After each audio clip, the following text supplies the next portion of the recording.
The Europa Mission, First Contact. Chapter 1, Departure. The Prometheus hung in Earth's orbit like a metallic whale, its hull gleaming under the harsh sunlight. Commander Jessica Chen stood at the observation deck, watching the blue marble of her home planet slowly rotate beneath them. In 3 hours, they would fire the fusion engines and begin their 18-month journey to Europa, Jupiter's ice-covered moon. Final systems check complete, Commander, reported Dr. Marcus Webb, the mission's chief engineer. His voice carried the slight tremor that always preceded major departures. All green across the board. Jessica nodded, her reflection ghosting across the reinforced viewport. At 38, she was the youngest commander to lead an interplanetary mission, but her decade of experience on Mars colonies had prepared her for the isolation and dangers of deep space. Her crew of 6 represented humanity's best, Webb with his expertise in propulsion systems, Dr. Sarah Kim the xenobiologist, Navigator Chen Wu, no relation despite the shared surname, Communications Officer Elena Vasquez, Medical Officer Dr. James Park, and Geologist Dr. Anna Petrov. The moment we've all been waiting for, Jessica murmured, then activated the ship's intercom. All hands, this is the commander. Prepare for departure sequence. T-minus 30 minutes to engine ignition. The Prometheus was humanity's most advanced spacecraft, built specifically for the Europa mission. Its fusion engines could accelerate them to unprecedented speeds, while its rotating habitat rings provided artificial gravity during the long journey. The ship's AI, designated ARIA, Autonomous Reasoning and Intelligence Assistant, monitored thousands of systems simultaneously. Commander, ARIA's synthesized voice filled the bridge, all crew members are secured. Departure window is optimal.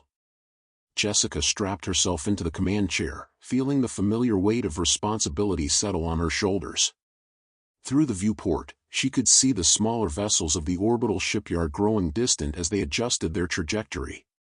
Navigator Wu, plot our course. Course plotted and locked in, Commander. Jupiter Europa trajectory confirmed.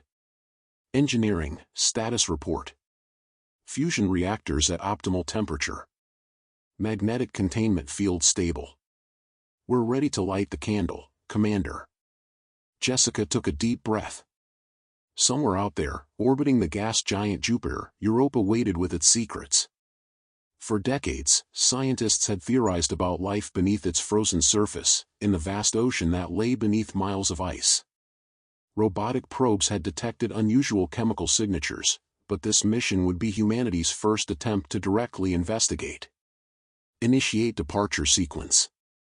The fusion engines ignited with a brilliant blue-white flare visible from Earth. The Prometheus began its long acceleration away from humanity's cradle, carrying 7 souls toward the unknown. Chapter 2, The Long Journey. 3 months into their journey, the routine of space travel had settled over the crew like a comfortable blanket. The Prometheus had cleared the asteroid belt and was now in the vast emptiness between Mars and Jupiter.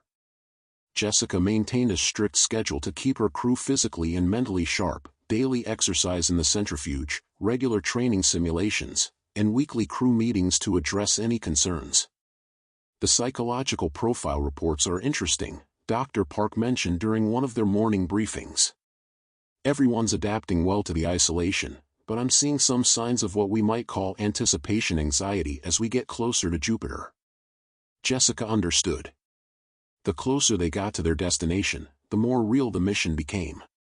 They weren't just traveling through space anymore, they were approaching the moment that would define their careers and possibly human history. Dr. Kim had been particularly focused on her preparations. Her laboratory aboard the Prometheus was equipped with the most advanced xenobiological equipment ever designed. I've been running simulations based on the latest probe data, she reported. The chemical signatures we're seeing suggest not just microbial life, but possibly complex organic structures. What kind of structures? Jessica asked. That's the million-dollar question.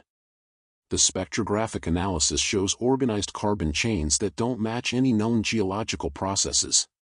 It could be evidence of multicellular organisms, maybe even something more complex.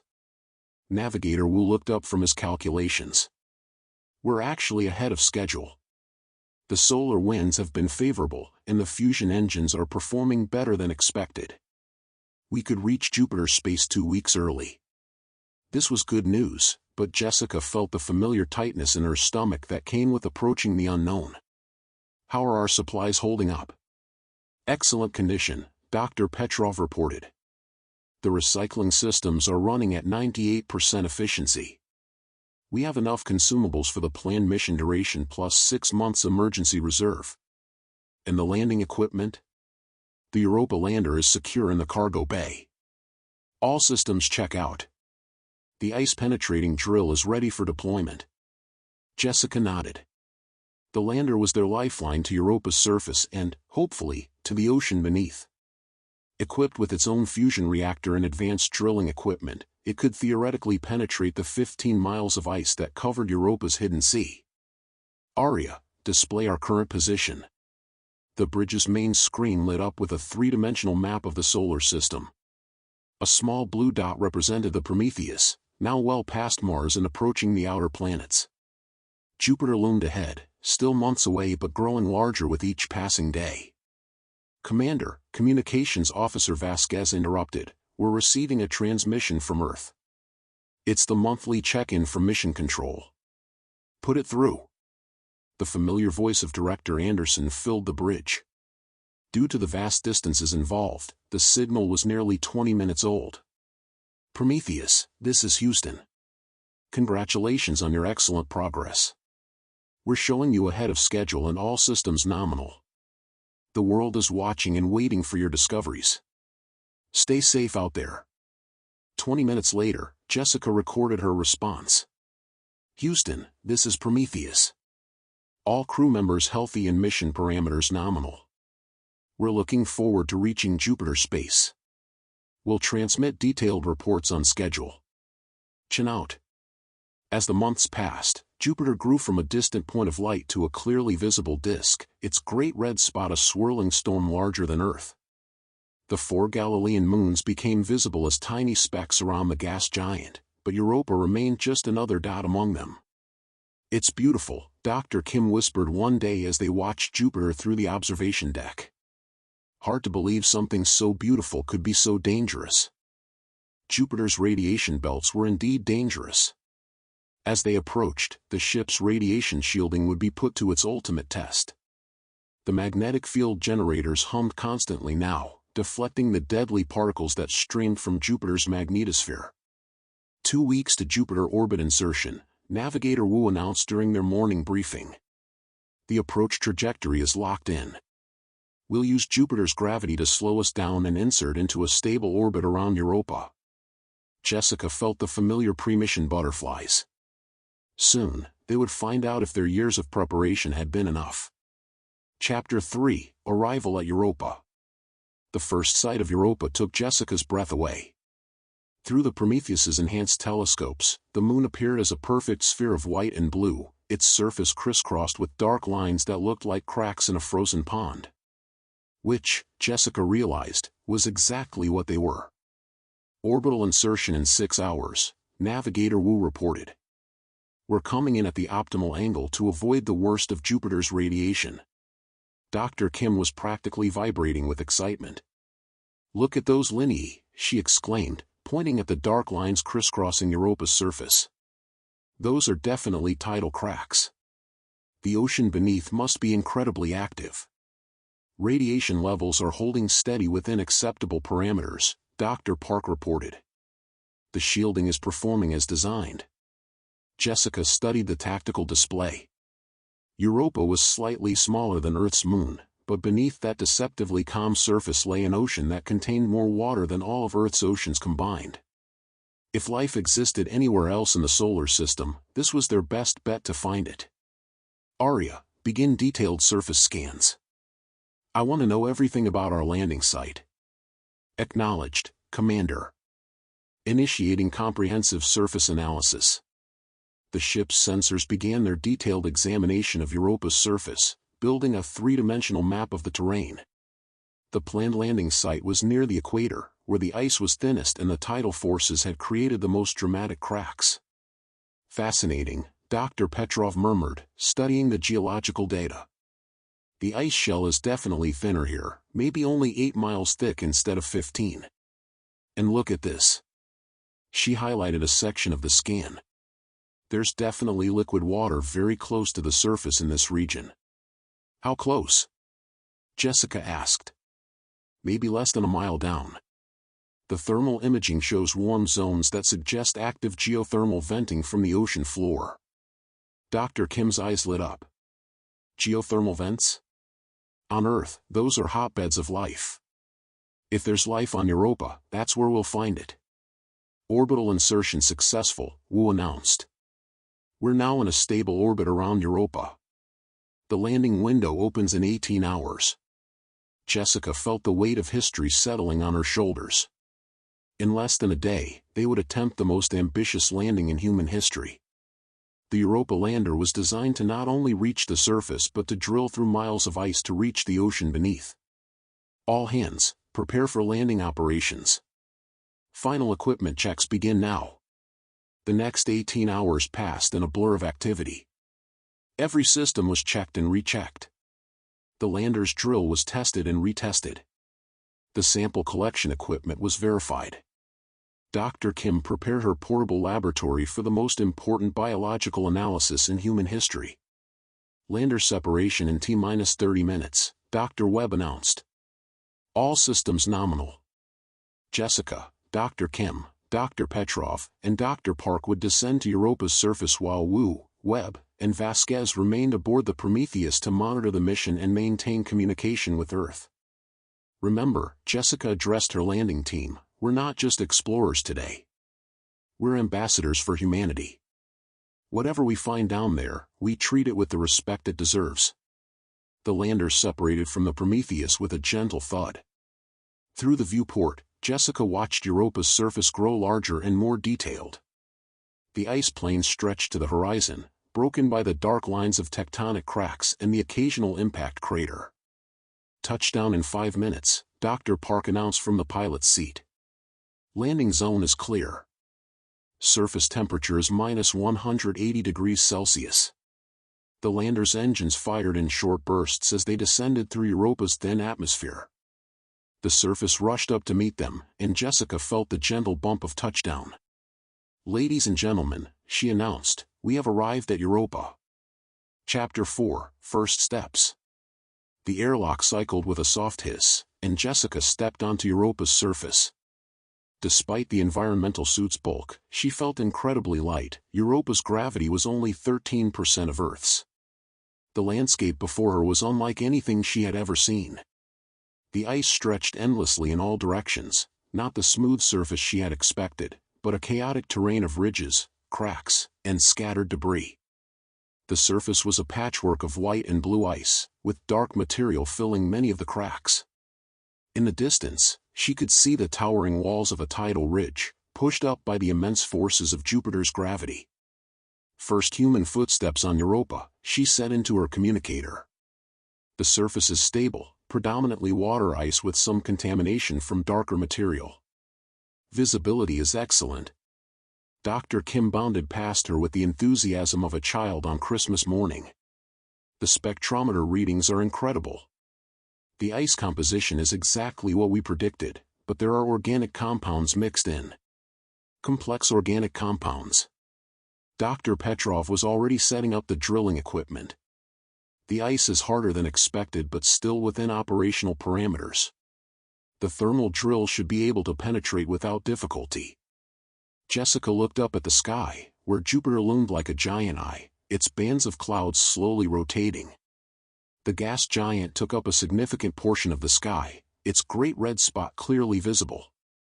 The sight was both beautiful and terrifying, a reminder of the immense forces at work in this system. Prometheus, this is landing team. We're on the surface and beginning operations. Copy that, Commander, came Navigator Wu's voice. We're tracking your progress. All systems look good from up here. Dr. Petrov had positioned the drill over a promising site, a relatively smooth area of ice near one of the darker lineae. Beginning surface penetration, she announced. Drill is operational. The thermal drill began its work, melting through the ice with focused heat. Steam rose from the drilling site, instantly freezing in the frigid atmosphere and falling back as snow. The drill fed a fiber optic cable down the hole, providing real-time imagery of the ice layers. Incredible, Dr. Petrov breathed. Look at the layering. You can see different eras of ice formation, like tree rings. And there, she pointed at the screen. Those dark inclusions. They're not random. They're organized. Dr. Kim crowded around the display. Organized how? Like cellular structures. But much larger than any cells we know. Jessica felt her pulse quicken. They had been on Europa for less than 2 hours, and they were already seeing signs of something extraordinary. Depth is now 500 meters, Dr. Petrov reported. Ice composition is changing. More organic compounds, and the structure is becoming more complex. Commander, Dr. Park interrupted, I'm reading some unusual seismic activity. Very faint, but regular. Almost like a heartbeat. Jessica frowned. Heartbeat? I know how it sounds, but the pattern is remarkably regular. Every 43 seconds, there's a faint vibration through the ice. Dr. Kim was practically dancing with excitement. This is it. This is what we came for. There's definitely something alive down there.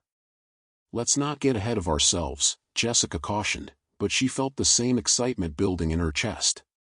Continue drilling. We need to reach the ocean. The drill continued its descent, sending back images of increasingly complex ice structures. At 2 kilometers depth, they began to see cavities in the ice, not natural air pockets, but organized spaces that looked almost like chambers. Are those constructed? Dr. Park asked, staring at the display. I don't know what else to call them, Dr. Petrov replied. They're too regular to be natural. And look at the walls, they're smooth, almost polished. At 3 kilometers depth, the drill encountered its first major obstacle. The tip struck something hard and unyielding, and the drilling progress stopped. What is it? Jessica asked. Dr. Petrov studied the readings. It's not ice. It's some kind of metal. Or, no, wait. It's organic, but incredibly dense. Like crystallized protein. Can we get through it? I'm switching to the diamond-tipped bit. This might take a while. As the drill worked to penetrate the obstacle, Dr. Kim collected samples of the ice and the organic material that had been brought up. Her portable laboratory was soon humming with activity as she ran every test she could think of. Jessica, you need to see this, she called urgently. Jessica looked through the microscope and gasped. The organic material was clearly biological, but unlike anything from Earth. The structures were crystalline but showed clear signs of cellular organization. More importantly, they showed signs of recent activity. This is alive, Dr. Kim whispered. Not just alive, it's complex. Multicellular. And it's not like anything in our evolutionary tree. Commander, Dr. Petrov called, I've broken through the barrier. The drill is descending again, but slowly. The ice composition is completely different now. Jessica looked at the drill's imagery and felt her heart stop. Below the barrier, the ice wasn't ice at all. It was a translucent, organic material that pulsed with a faint, bioluminescent glow. My God, she whispered. We're not just looking at life. We're looking at intelligence. Chapter 5, The Discovery. The drill descended through the bioluminescent layer, and the images it transmitted back defied everything they thought they knew about life in the universe. The organic material wasn't just alive, it was organized, structured, purposeful. Depth now 4 kilometers, Dr. Petrov reported, her voice tight with excitement and fear. The material is getting more complex. I'm seeing what look like vessels. Tubes. Like a circulatory system. Jessica studied the real-time imagery. The organic structures branched and merged like blood vessels, but on a massive scale. Some of the tubes were large enough for a person to crawl through, pulsing with that same eerie bioluminescence. It's like we're drilling through a living organism, Dr. Park observed. but one the size of a city. Dr. Kim was frantically analyzing the samples being brought up by the drill. The complexity is incredible. These aren't just cells, they're organized into tissues, organs, systems. And the biochemistry. She paused, staring at her instruments. It's carbon-based like Earth life, but the proteins are completely different. It's like evolution took a completely different path here. How different? Jessica asked. The DNA analog uses 6 base pairs instead of 4. The proteins are left-handed instead of right-handed. In the metabolic pathways. Dr. Kim shook her head in amazement. They're chemosynthetic, like some Earth bacteria, but incredibly efficient. This organism could survive in the complete absence of sunlight. The drill continued its descent, and the organic structures became more elaborate. They began to see chambers that looked almost like rooms, connected by those tube-like passages. The bioluminescence grew brighter, pulsing in complex patterns that seemed almost communicative. "Commander," Dr. Park said urgently, "the seismic activity is increasing. The regular pulses are getting stronger, and I'm detecting new patterns. It's almost like something is responding to our presence." Jessica felt a chill that had nothing to do with Europa's frigid environment. Responding how? The pulses are becoming more frequent near our drilling site. And they're spreading outward in a pattern that suggests communication. Dr. Petrov looked up from her controls. Drill depth is now 7 kilometers. We should be approaching the ocean interface. The imagery from the drill suddenly changed dramatically. The organic structures gave way to open water, and the camera's lights illuminated a vast cavern filled with Europa's hidden ocean. But they were not alone in the water. "Sweet Jesus," Dr. Kim breathed. Creatures moved through the water, not the microscopic life they had expected, but complex, multicellular organisms. Some were small, no larger than Earth's fish, but others were massive, with bioluminescent patterns that pulsed and shifted in what looked like communication. "Commander," Dr. Park's voice was tight with controlled panic, "the seismic activity just spiked. Something big is moving down there." The drill's camera suddenly went dark as something large passed in front of it. When the image returned, they were looking at what could only be described as an eye easily 10 feet across, with a complex iris that contracted and dilated as it studied the camera. "It's looking at us," Dr. Kim whispered. "It knows we're here." The eye moved away, and they caught a glimpse of the creature it belonged to, a massive, translucent organism that seemed to be part of the living infrastructure they had drilled through. Tentacles or appendages extended from its body, manipulating the organic structures around it with obvious intelligence. "This isn't just life," Jessica said quietly. "This is civilization." The implications hit them all at once. They hadn't just discovered life on Europa, they had discovered an entire ecosystem, possibly an entire civilization, living beneath the ice. The organic structures they had drilled through weren't just biological, they were architectural, technological, purposeful. "We need to make contact," Dr. Kim said urgently. "This is the most important discovery in human history." "We need to be careful," Jessica countered. "We don't know anything about their intentions or capabilities." As if in response to her words, the water around the drill began to glow more brightly. The bioluminescent patterns spread outward from their drilling site, and they could see the light propagating through the organic structures in the ice above. "They're definitely communicating," Dr. Park reported. "The light patterns are organized, complex.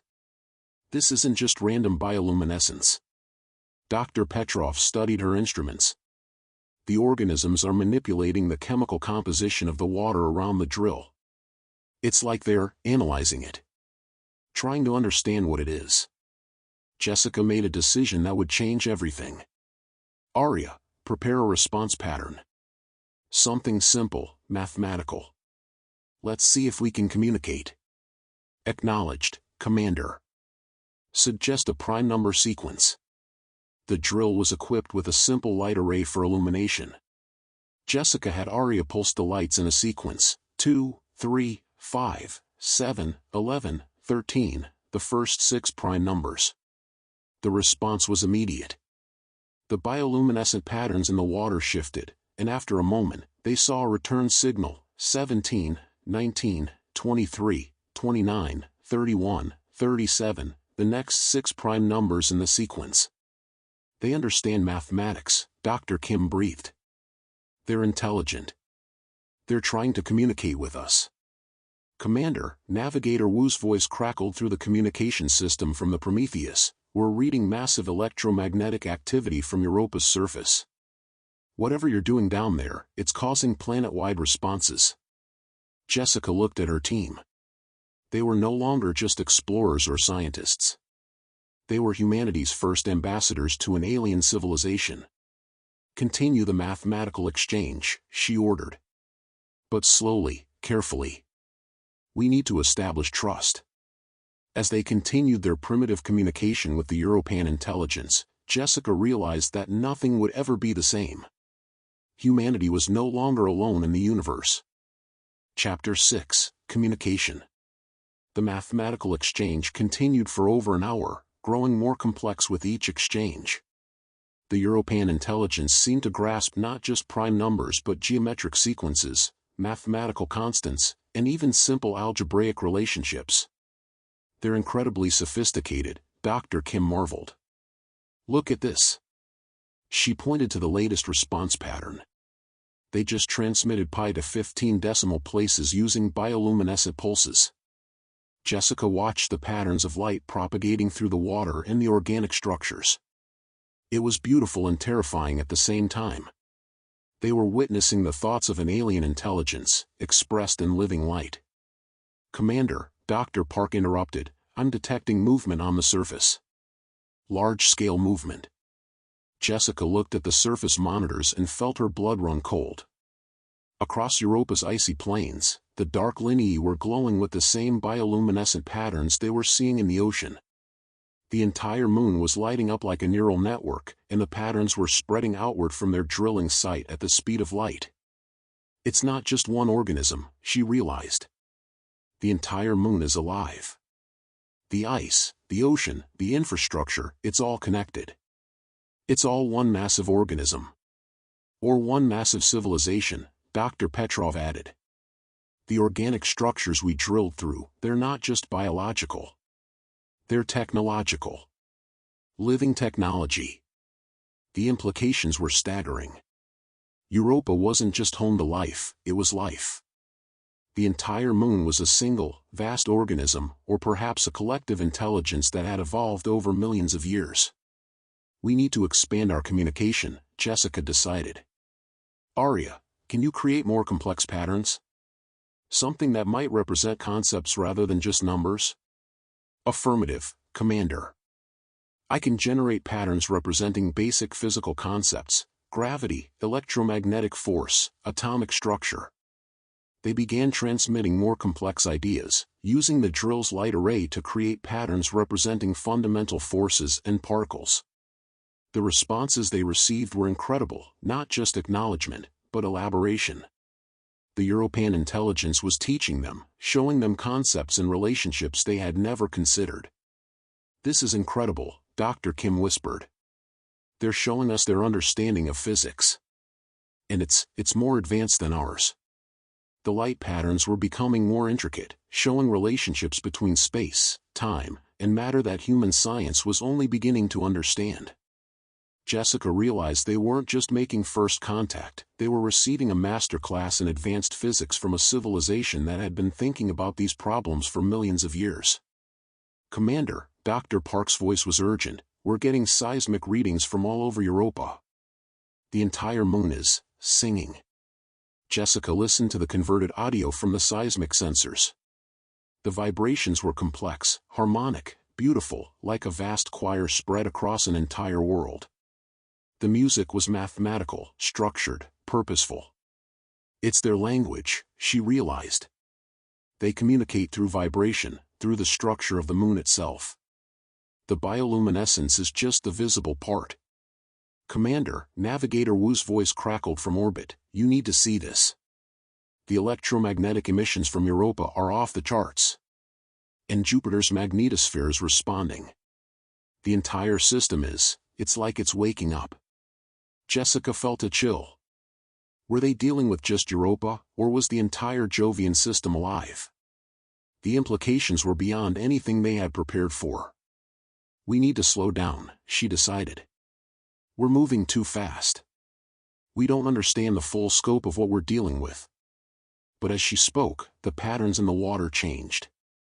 The massive eye returned to the drill's camera, and this time it was joined by others, dozens of them, studying the human intrusion with obvious intelligence. They're curious about us, Dr. Kim observed. Look at the patterns. They're not threatening.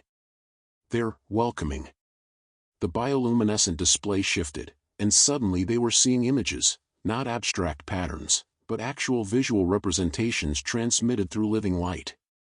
The images showed Europa's history, the formation of the ice shell, the evolution of life in the ocean, the development of the collective intelligence that now spanned the entire moon.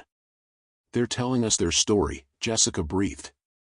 The images showed the early days of Europa, when the moon was young and the ocean was just beginning to develop complex chemistry. They saw the first spark of life, not the random chance that had led to life on Earth, but something more deliberate, more purposeful. They didn't evolve the way we did, Dr. Kim realized. They were designed. Engineered. The images continued, showing the development of the collective intelligence, the integration of individual organisms into a vast network, the transformation of the entire moon into a single, thinking entity. But by whom? Jessica asked. Who designed them? The answer came in the next series of images. They showed beings of impossible beauty and complexity, not physical creatures, but patterns of energy and information that existed in the spaces between matter. The images suggested that these beings had seeded Europa with life, then moved on to other worlds, other projects. Precursors, Dr. Park whispered. An ancient civilization that created life throughout the galaxy. The implications were staggering. If the European intelligence was correct, then life itself was not a random accident but a deliberate act of creation by beings of incredible power and sophistication. Commander, Dr. Petrov interrupted, we have a problem. The drill is being absorbed. Jessica looked at the drill's status display. The bioluminescent organisms in the water were surrounding the drill, not aggressively, but with obvious intent. The drill's sensors showed that organic material was growing over the equipment, integrating it into the living infrastructure of Europa. They're not trying to destroy it, she realized.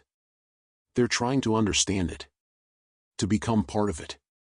Should we retrieve the drill? Dr. Park asked. Jessica considered the question. The drill represented millions of dollars of Earth technology, but it also represented humanity's first gift to an alien civilization. No, she decided. Let them have it. Let them learn from it. The decision would prove to be the right one. Over the following hours, the European intelligence used the drill's technology to enhance their own communication capabilities. The bioluminescent patterns became more complex, more nuanced, more human-like in their concepts. They're learning our language, Dr. Kim marveled. Actually learning to think like us. And slowly, painfully, the humans began to understand the vast intelligence that was Europa. It was ancient beyond imagination, wise beyond measure, and utterly alien. But it was also curious, friendly, and eager to share its knowledge with the newcomers from Earth. Chapter 7, The Revelation. 3 days after first contact, the communication had evolved far beyond simple mathematical exchanges. The European intelligence had somehow learned to modulate their bioluminescent patterns to create visual representations that humans could understand. They were no longer just exchanging concepts, they were having conversations. The pattern language is becoming more sophisticated by the hour, Dr. Kim reported during their morning briefing. They're asking questions about Earth, about human biology, about our technology. They're as curious about us as we are about them. Jessica studied the latest communication logs. The European intelligence had asked detailed questions about human reproduction, social structures, and even art and music. In return, they had shared incredible insights into their own existence and the nature of life in the universe. What have they told us about the precursors? Jessica asked. Dr. Kim pulled up the relevant files. According to the Europans, these beings existed millions of years ago. They were energy-based life forms that evolved to exist in the quantum foam of space-time itself. They seeded life throughout the galaxy, not randomly, but according to some grand design. What kind of design? That's what we're trying to understand. The Europans call it the Great Work, some kind of cosmic project that requires the cooperation of countless civilizations across space and time. Jessica felt a chill. And we're part of it. Apparently. The Europans say that Earth was seeded just like Europa, but with a different purpose. We're supposed to be the explorers, the connectors, the ones who bring the different worlds together. The implications were staggering. If the Europans were correct, then humanity's drive to explore space wasn't just natural curiosity, it was programming, built into their very DNA by ancient beings pursuing some incomprehensible goal. Commander, Dr. Park interrupted, we're receiving a priority transmission from the Prometheus. Jessica activated the communication system. Woo, what's your status? Commander, we're detecting massive changes in Jupiter's magnetosphere. The electromagnetic patterns are becoming more organized, more complex. It's like the entire system is waking up. Jessica felt her pulse quicken. Waking up how? The patterns are similar to what we're seeing from Europa, but much larger in scale. I think Jupiter itself might be alive. The revelation hit Jessica like a physical blow.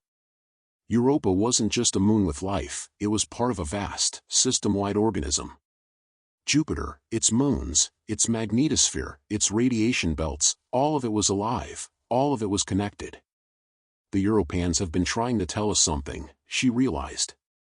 All this time, they've been trying to prepare us for this. She turned to Dr. Kim. Ask them about Jupiter. Ask them about the system.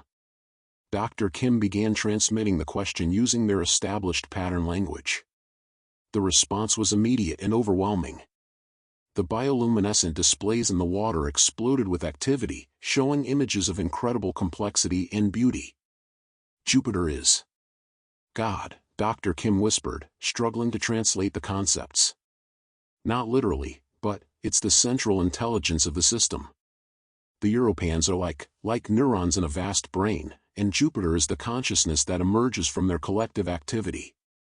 The images showed Jupiter's great red spot, but not as a storm, as an eye, an organ of perception that could see across interstellar distances.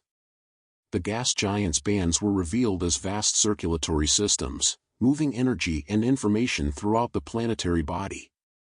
The moons were specialized organs, each with its own function in the greater organism. Europa is the memory, Dr. Kim continued translating. Io is the immune system. Ganymede is the sensory apparatus. Callisto is the communicator. They're all parts of one vast, living system.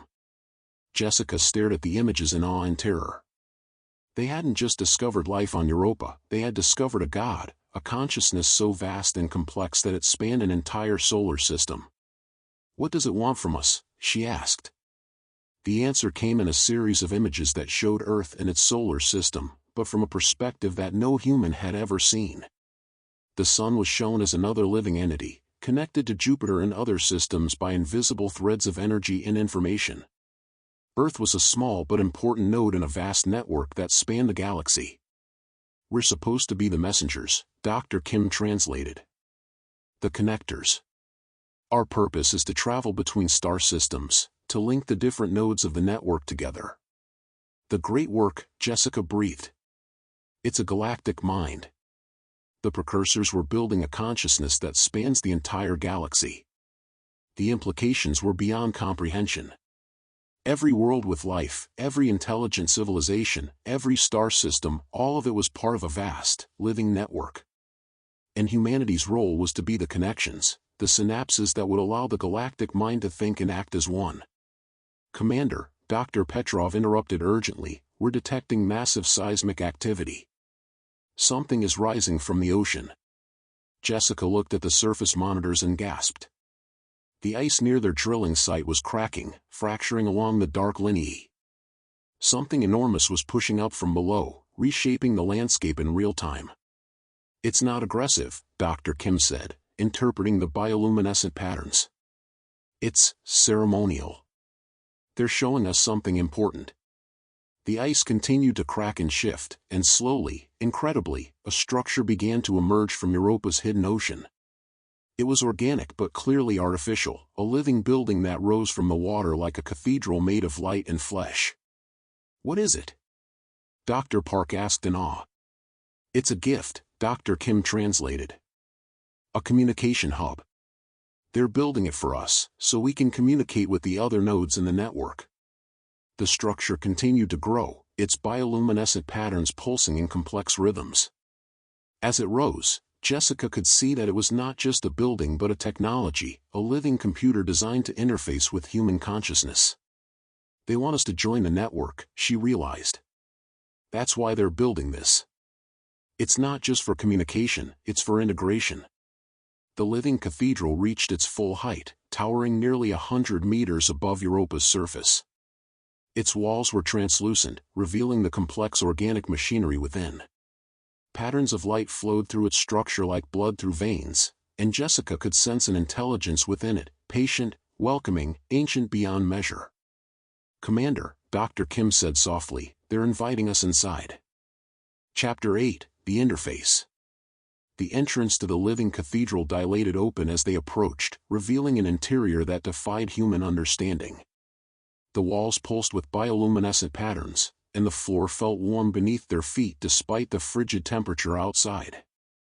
The air inside was breathable. Somehow, the structure had analyzed their biology and created an atmosphere perfectly suited for human life. Impossible, Dr. Park breathed, checking his instruments. The atmosphere in here is 21% oxygen, perfect pressure, optimal humidity. How did they know? They've been studying us, Jessica replied, remembering the drill that had been absorbed into Europa's living infrastructure. They learned everything they could about human biology. The interior of the cathedral was vast, with organic corridors that branched and merged like arteries. Bioluminescent guides, ribbon-like creatures that seemed to exist purely as living light, led them deeper into the structure. The walls were covered with what looked like neural networks, pulsing with information as vast as the internet but infinitely more complex. It's beautiful, Dr. Kim whispered, and Jessica had to agree.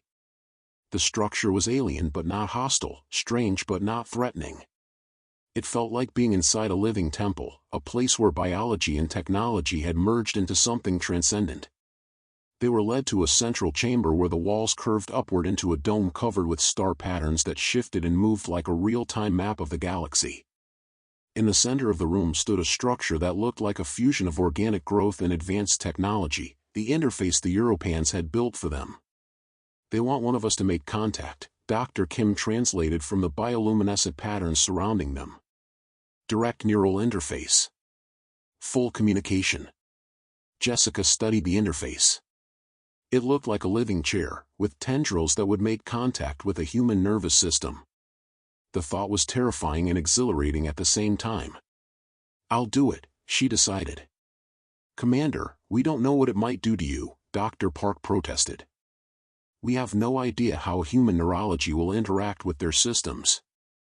Someone has to take the risk, Jessica replied. And as mission commander, that someone is me. She approached the interface, feeling the weight of human history on her shoulders. This moment would define not just her life, but the future of human civilization. She sat in the living chair and felt the tendrils make contact with her skin, penetrating through her environmental suit with surgical precision. The contact was gentle at first, like a warm touch against her mind. Then, suddenly, she was no longer Jessica Chen, commander of the Prometheus. She was Europa, vast and ancient and wise. She was Jupiter, mighty and powerful and aware. She was the network, stretching across the galaxy, connecting billions of worlds and countless civilizations. Welcome, a voice said in her mind, not words, but pure meaning transmitted directly to her consciousness. We have been waiting for you for so long. Jessica struggled to maintain her sense of self as her consciousness expanded beyond anything she had thought possible. She could feel the presence of other minds in the network, some human-like, others utterly alien, all connected in a vast web of consciousness that spanned the galaxy. "Who are you?" she managed to ask.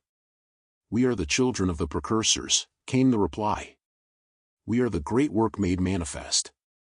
We are the galaxy learning to think." Images flooded her mind, the history of the galaxy from the perspective of the network.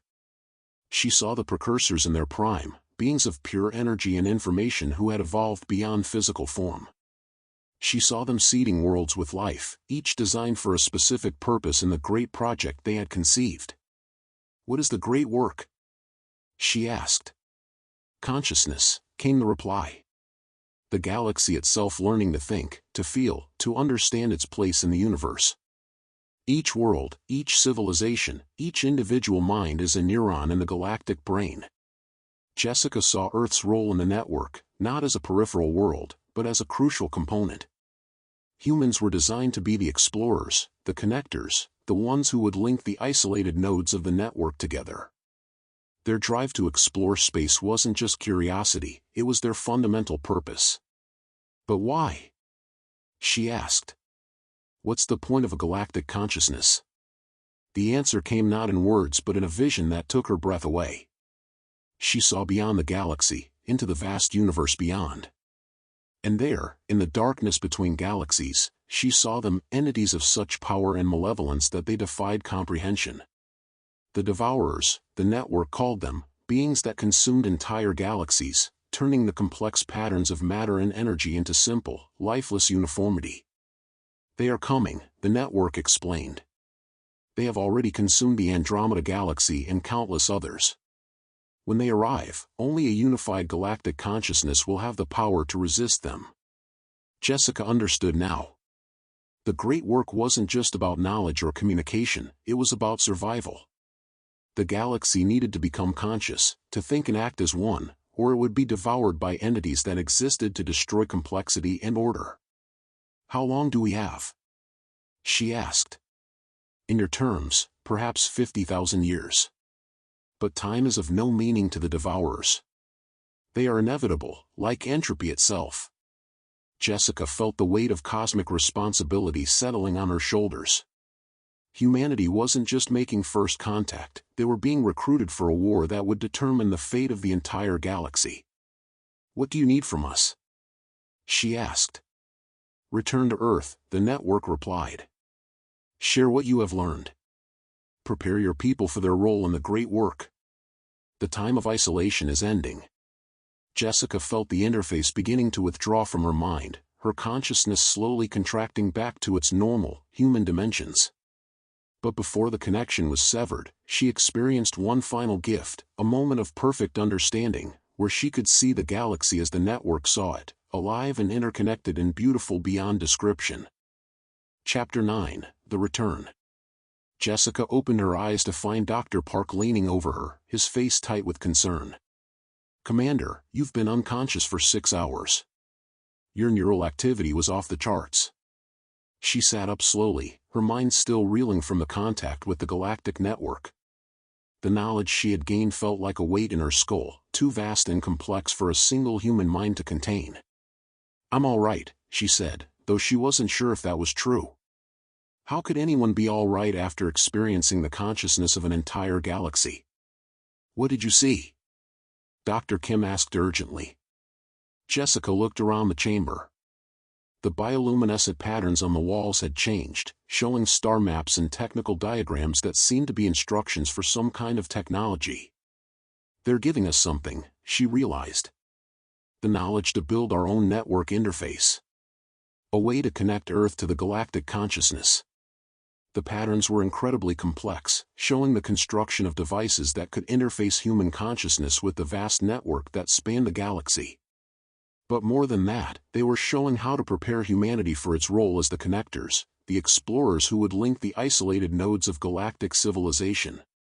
"Commander," Dr. Petrov interrupted, "we're receiving an urgent transmission from the Prometheus." Jessica activated her communicator. "Woo, what's your status?" "Commander, you need to get back to the ship immediately. We're detecting massive energy buildup throughout the Jovian system. Something big is about to happen. Jessica looked at her team. They had learned what they came to learn, but she sensed that their mission was far from over. Pack everything up. We're returning to the ship. As they prepared to leave the living cathedral, the bioluminescent patterns on the walls shifted one final time, showing a message that needed no translation: safe travels, children of Earth. We will be waiting for your return. The journey back to the surface and then to the Prometheus passed in a blur.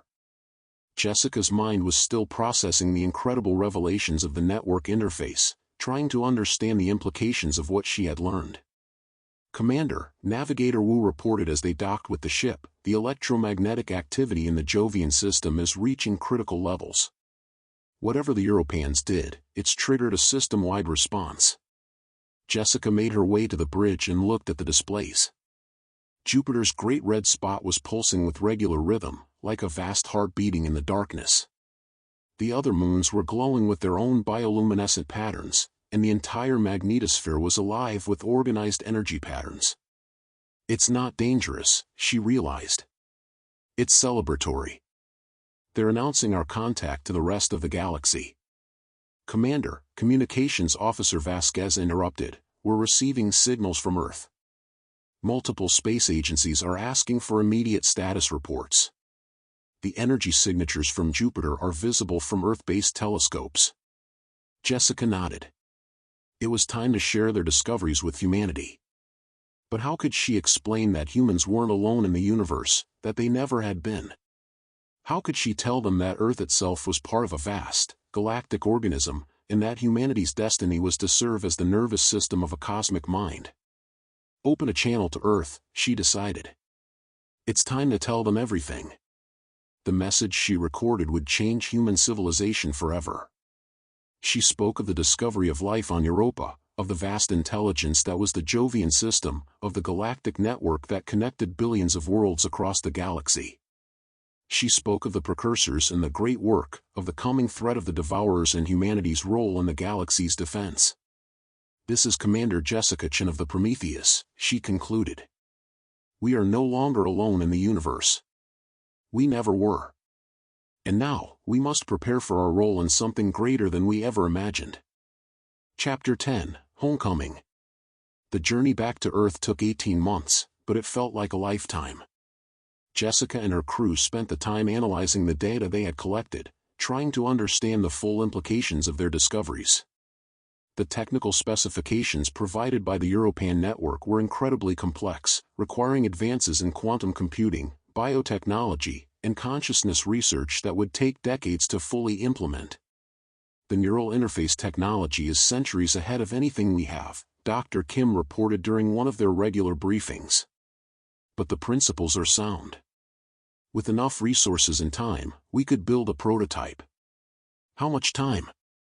Jessica asked. For a basic interface? Maybe 10 years. For something that could actually connect Earth to the galactic network? 20, maybe 30 years. Jessica nodded.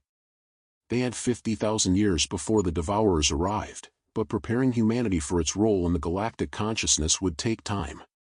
The species would need to evolve, not just technologically but socially and psychologically.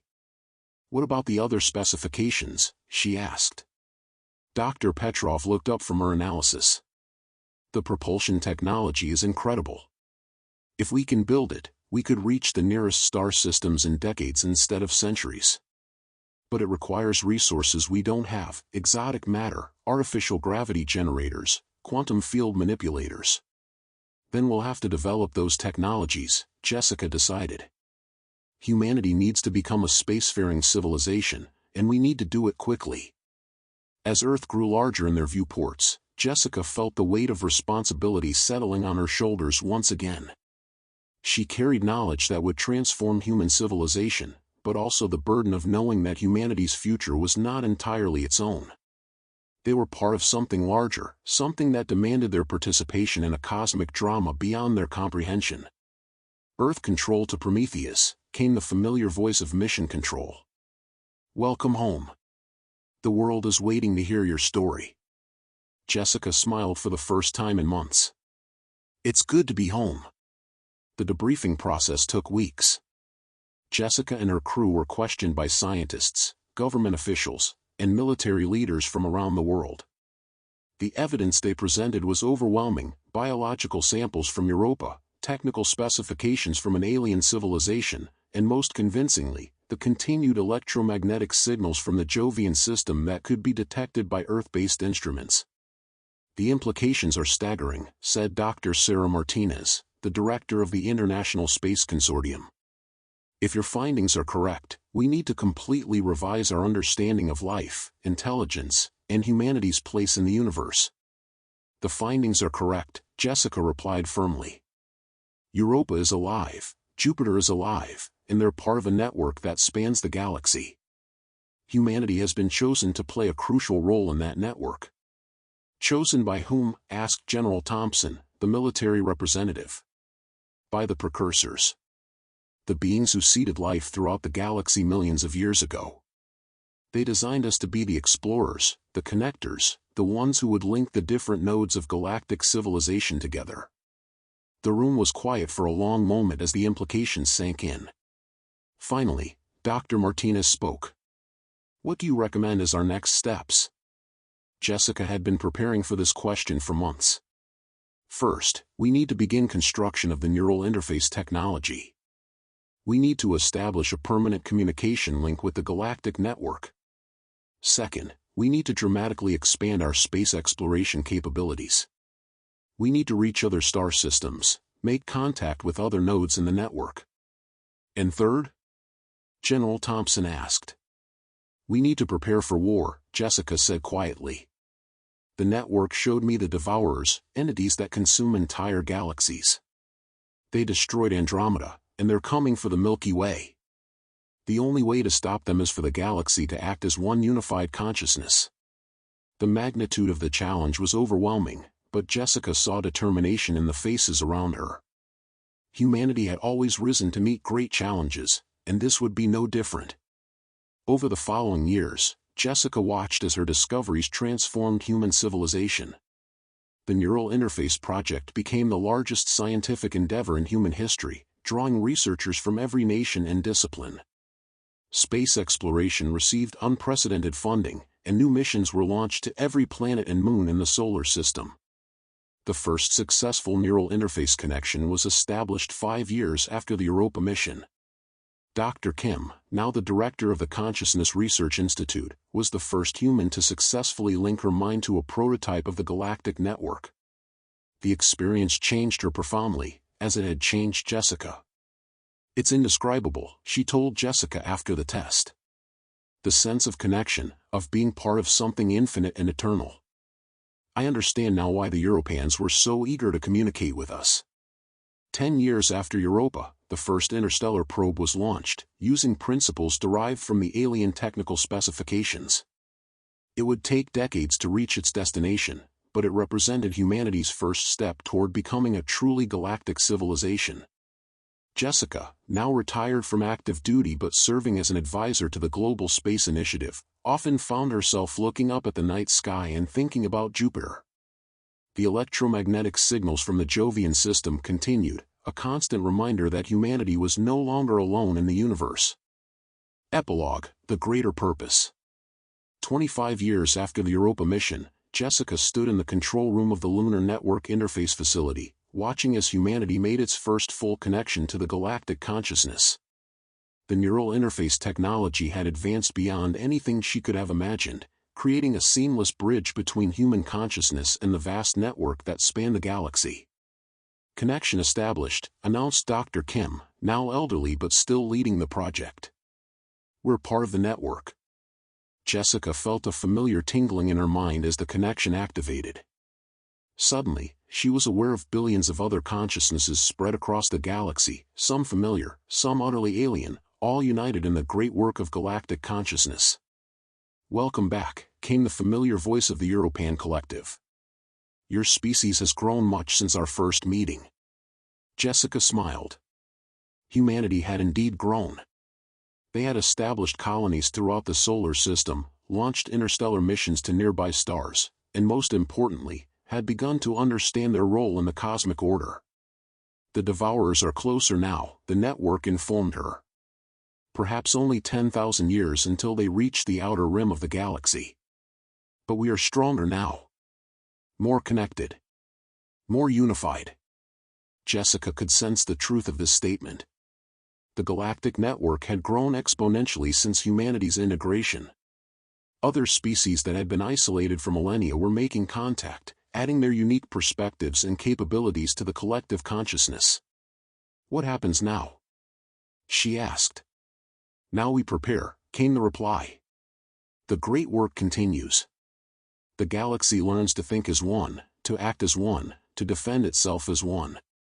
And your species, the connectors, the explorers, will be at the heart of that defense. Jessica opened her eyes and looked around the control room.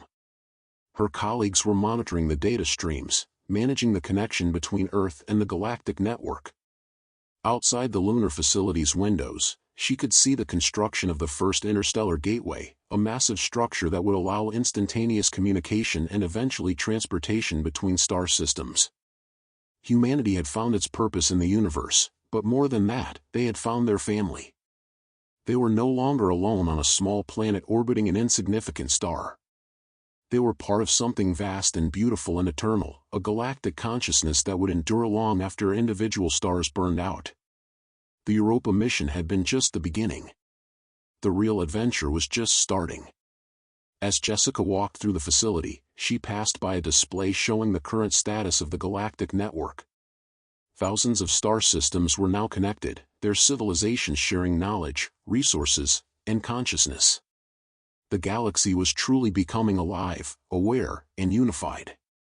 She paused at a window looking out at the Earth, hanging like a blue jewel in the darkness. Somewhere down there, children were being born who would grow up in a universe where humanity was part of a galactic civilization. They would never know the loneliness of thinking they were alone in the cosmos. Thank you, she whispered to the European collective, though she knew they could hear her thoughts through the neural interface. Thank you for showing us our place in the universe. Thank you, came the reply, for being exactly what we needed you to be. Jessica smiled and continued her walk through the facility.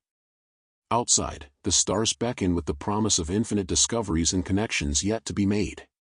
The great work continued, and humanity was proud to be part of it. The story of the Europa mission would be told for generations as the moment when humanity stepped into its cosmic destiny.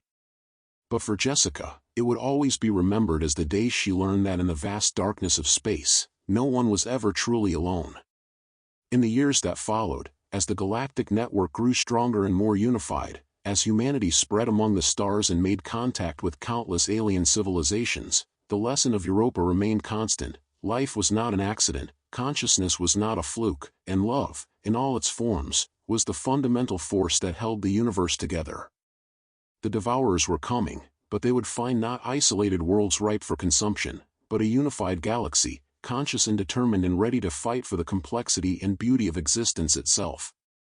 And at the heart of that defense, the children of Earth would serve as the connectors, the explorers, the ones who brought distant worlds together in common purpose.